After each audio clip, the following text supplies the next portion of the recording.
Alright guys, welcome to Formula 1 news. After scoring just 15 points in the last 6 races, Sergio Perez is under major pressure of losing his seat at Red Bull right now, but Perez responds to the Silverstone Grand Prix saying, look, yes, another bad day at the office, but the floor upgrade that Verstappen got this weekend is going to arrive on Perez's car next time out in Hungary. He believes that's going to unlock the performance to get him back to where he was at the start of the season. Does anyone, however, actually believe this? Not least, of course, Red Bull themselves, because rumours continue to circulate that Daniel Ricciardo, Yuki Tsunoda, or even potentially Liam Lawson could be in that seat as soon as a couple of races time. Very much intrigued to your thoughts in the comments below. Hit the like button if you enjoy. Subscribe if you're new as always. I would greatly appreciate it. Plenty to get into. First of all, this is a big one from Aston Martin confirming Enrico Cardile, who left Ferrari. We talked about that news. Technical director, effectively, of their, technical lead of the chassis side. He's gone. He will join as the F1 Chief Technical Officer. Now, you've got to wonder what the structure exactly is going to look like there at Aston Martin, just because Dan Fallows, you may remember, came into that team. They obviously made some good progress at the start of 2023. There was even talk midway through 2022 when the AMR 22B was unveiled that had a side pod concept which looked rather similar to the RB18 of the time. We had the Red Bull guys with the green bull out on the pit wall and all that stuff was happening. But obviously over the last 12 months or so, not been great for Aston. Lawrence Stroll has lost, I imagine, some degree of confidence in his technical development team. So they're looking for bright other talents to bring into the rostrum. And, Enrico Cardile is the man. Left Ferrari just a couple of days ago. Now he's joining Aston Martin. Reportedly, they offered him, look, we'll give you some good money. Come and design cars for us instead. Although, at the same time, you've also got to consider the fact that Cardile's been in charge of this Ferrari project, which hasn't exactly gone in the direction that I've hoped it to over the last few months. Not saying Cardile is necessarily at fault for all of that, but sure, Ferrari fans are being said, look, is he really the right man to get Aston, given, let's have a look at what our development has done over the last couple of races, but still, there's probably more to it than just that. So from the Aston side, I'm intrigued to see what their technical structure is going to look like, really. Obviously, Lawrence Stroll is talking about it and says that thrilled that we continue to attract world-class talent. That is, I guess, the key point for Aston. They've got their new wind tunnel, they've got their new factory coming online very soon. They will be trying to become a real championship challenger over the next couple of seasons. Certainly the Honda Works partnership should be helping that one. They're trying to be a formidable team, as Lawrence Stroll says. This recruitment may well be part of that. But of course, the other part is, what does it mean for a guy like Adrian Newey? Where might he end up as a result? Because that's now a vacancy at Ferrari. But also, what caused this in the first place? Because there are some rumours today that Enrico Cardile is not particularly happy with Fred Vasseur and his manners and his methods. So Vasseur comes in instead of Binotto. Look, the team as it stands is not looking as strong as they were a few races back in Monaco, for example. But nonetheless, I think most people would say Ferrari appear to be in a better spot now than they were before. Do they still make strategy blunders? Yes.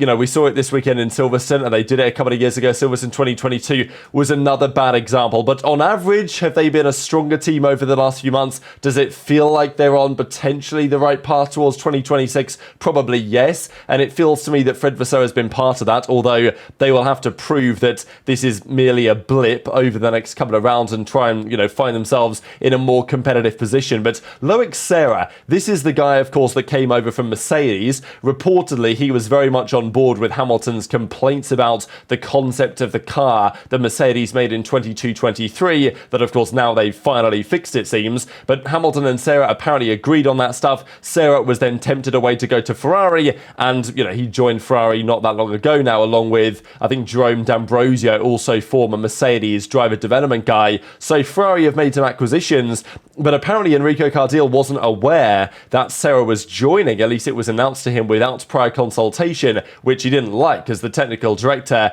he, wants to obviously oversee what he wants to oversee. So that says to me, to be honest, that, Enrico wouldn't have been happy with Newey coming on either, because then it restructures the technical team and you've got to figure out who slots into what role. And apparently Cardile, wasn't so happy that Serra was going to arrive and he was going to kind of work on some other side of the engineering projects, but Cardile would still be in charge and he wasn't really consulted. And he was like, screw this, Aston are offering you more money. I'm going to go over there and work for them instead. So, okay, fine, seems to make some degree of sense. And then, of course, there's been the discussion on what could happen as a result with Adrian Newey, whether there's anything happening there, whether this opens the door somewhere, right? Because Vasseur has obviously talked about it, Hamilton's talked about it, Leclerc's talked about it, the possibility of Newey coming in. And if you guys listen to Ted Kravitz's notebook from the race this weekend, he was making it very clear that, yes, Newey is still at the Grand Prix, he's still going to the races, he's still getting his notepad out and jotting down notes on the team's cars, like he's still very much engaged in the sport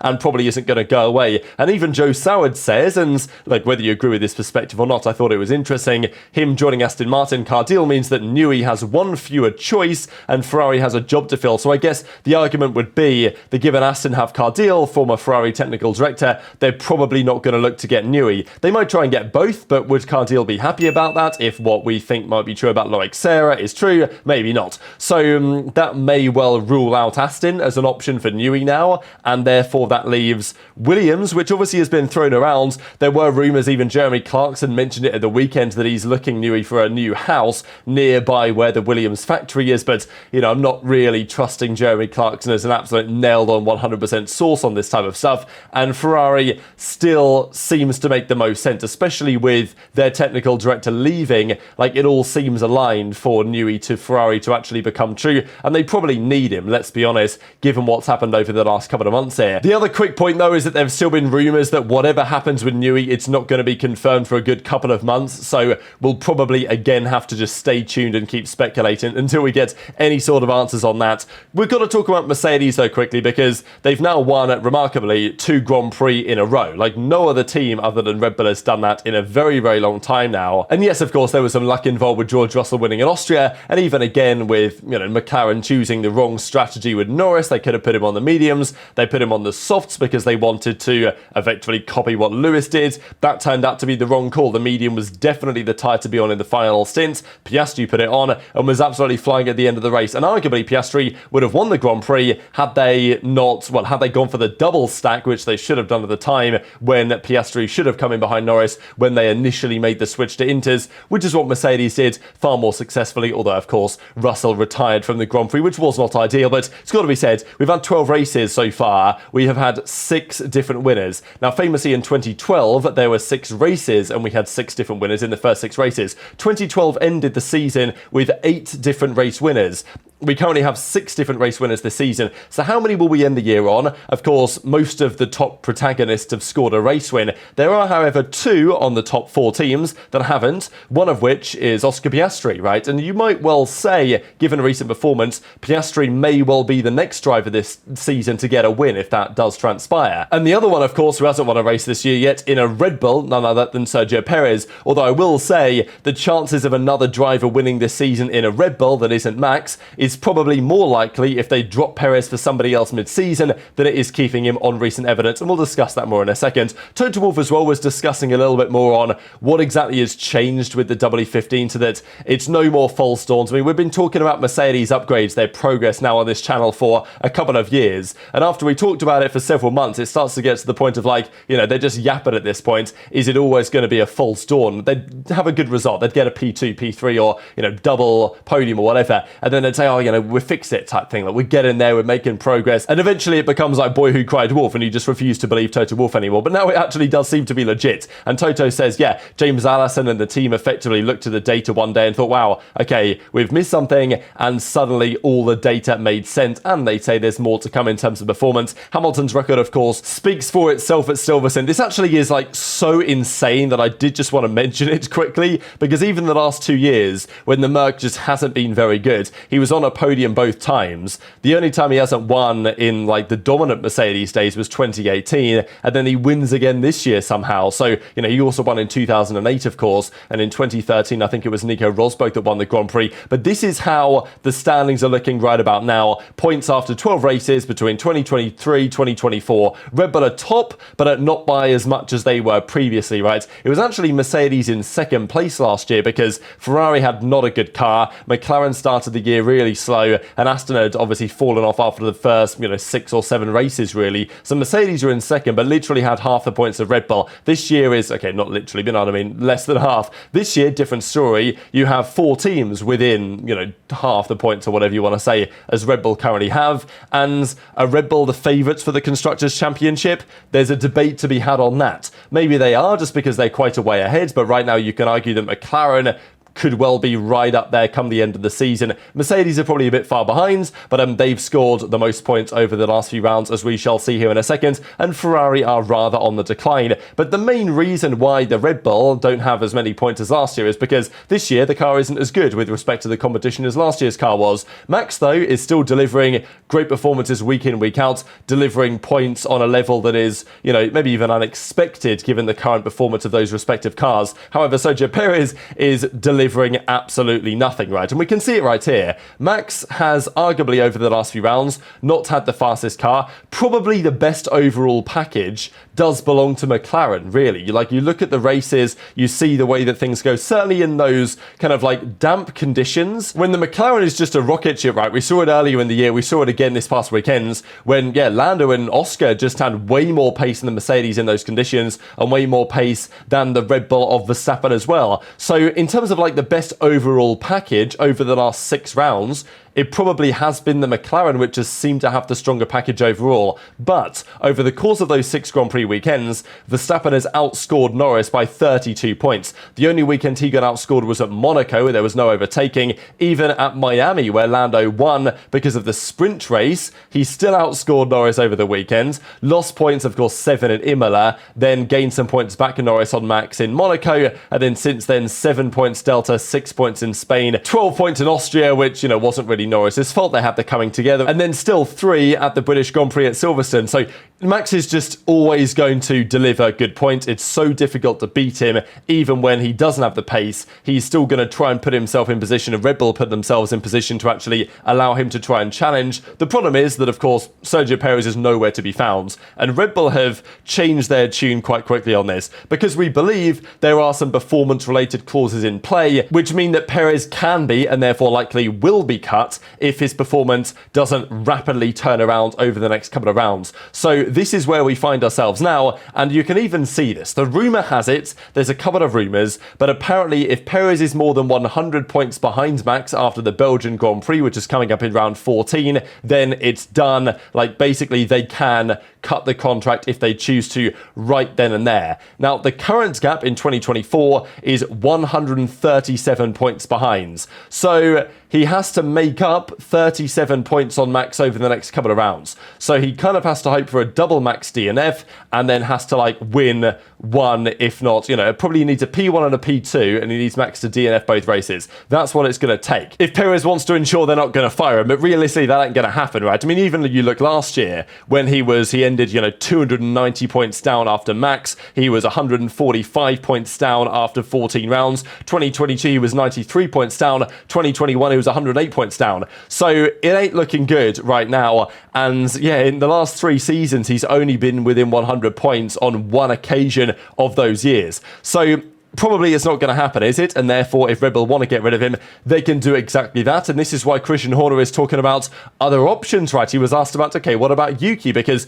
the rumour has been in the media, if they get rid of Perez, which they may well still do, I think, let's be honest, right? Max has no help at all right now. Perez this past weekend was under pressure going into the weekends. The rumours of this contract clause had come out before the Grand Prix weekend even started at Silverstone. Guess what happened on Saturday? Puts it in the gravel at Cobbs and is out of the qualifying, and he's out in Q1. And sure, Max also made that same mistake, but he did keep it on track in the end, and nobody else made that same mistake. So, okay, easy to make or whatever, but I think even Perez, I'm pretty sure he crashed it on his out lap. I don't even think it was on his actual lap. He was just warming the tyres up. So he's just not been good enough, and as Horner said, Perez has got pressure on, and he says, I can't rule out putting Yuki in the car. We have options for multiple years on him because we believe he's a talent. Going on to say, Yuki's a Red Bull racing driver. He's on a Red Red Bull Racing contract, they loan him out to V-Carb, if you want to call them that. You never know. Maybe he'll get a test one day. You never know. So, for whatever reason, Red Bull just don't seem to rate Yuki. They don't seem to think him as Max's teammate, and whatever. Like, it is what it is. But if you're somebody else instead of Perez, like, who do you put in the car? Because Daniel Ricciardo has not realistically been doing a good enough job with respect to Yuki to deserve that seat. And that's why there's actually been some talk about Liam Lawson, right, who stepped into the RB, okay, it was the AlphaTauri last year, but for Daniel Ricciardo, when he had the wrist injury, he broke his wrist, Lawson comes in for a few races, does rather well, and still Yuki was better on average, but Lawson was very competitive in those few races, and there is an argument to say, you know what about Lawson, just throw him in for the second half of the season in the Red Bull Racing seat. I think I just want to see that, like, ruthless Red Bull back. I know that it's kind of tough on the drivers, but even last year when De Vries was dropped, like, it felt like that ruthless Red Bull was still there, but for whatever reason with Perez, it just hasn't been the case, has it? And maybe it's about time that Red Bull decides, you know what, we're going to make a big decision here. Perez is basically useless right now for the Championship Challenge. Let's see what happens with, Liam Lawson or whatever. And in the last few rounds, okay, it's unlucky for Leclerc, and a lot of that isn't really his fault, to be honest, but Hülkenberg has outscored both Leclerc and Perez over the triple header that we just had. Verstappen has scored 61 points, Hamilton at 55, Piastri 43, Russell 42, Norris at 40, Sainz at 38. Perez is down at 11 here. So, it really does paint the picture that we have seen. However, Perez has responded to this and said, actually, guys, it ain't a big deal. He's going to gain a couple of tenths back. Now, I will say, even if Perez gains a couple of tenths back on Verstappen, I don't really think it massively moves the needle, right? Like, there's guys still probably going out in Q2 or whatever, just because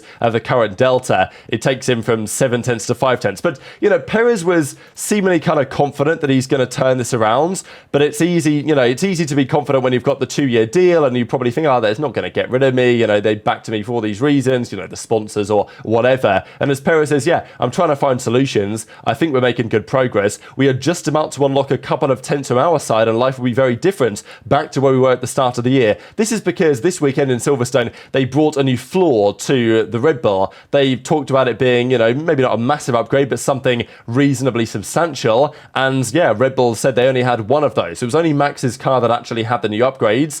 But let's be honest, was the Red Bull back to being a dominant force at the front of the field? No. How much did the upgrades really do? I don't know. But even if they were 2 tenths worth of upgrades, and then Perez is going to get that back, it's still the European stint of the Canada. It's still the stint where Perez historically will struggle. And look, Red Bull are saying, we're getting diminishing returns. It's difficult. So I'm intrigued that Perez is seeming so optimistic to be like, yeah, don't worry, I'm getting the new floor, then I'm going to have the same car as Max again, and I'm going to be back on form, and I'm going to be getting 1-2s again with Max as we were at the start of the year. I think we live in a different environment now. The other teams are more competitive, and Perez's just individual performance delta to Max is just way too difficult to handle. This, by the way, is the World Drivers' Championship since Miami. Verstappen is leading, as we saw. Perez is 8th, right, and a pretty comfortable 8th, and that means that Red Bull have only scored 178 points, less than McLaren, and not massively dissimilar to Mercedes in the grand scheme of things at 167. So very much intrigued to your thoughts on all this stuff in the comment section below. What happens next year for Perez? Who would you put in the car if you had to choose? Just one final interesting stat as well. I didn't know this was even true, but I thought it was pretty crazy bit of trivia. Every time Hamilton's teammate has been on pole at the British Grand Prix, Hamilton has gone on to win the race. So in 2008, Heikki Kovalainen was on pole for McLaren. Hamilton won an epic Grand Prix, of course, epic drive. 2014, Rosberg was on pole, Hamilton won. 2019 and 2020, Bottas put it on pole, Hamilton won both races. And then, of course, in 2024, George Russell was on pole and Hamilton won regardless. So pretty crazy piece of trivia there, but very much intrigued to your thoughts on all this stuff in the comment section below. Hit the like button if you enjoyed, subscribe if you're new, take care, and I'll see you next time.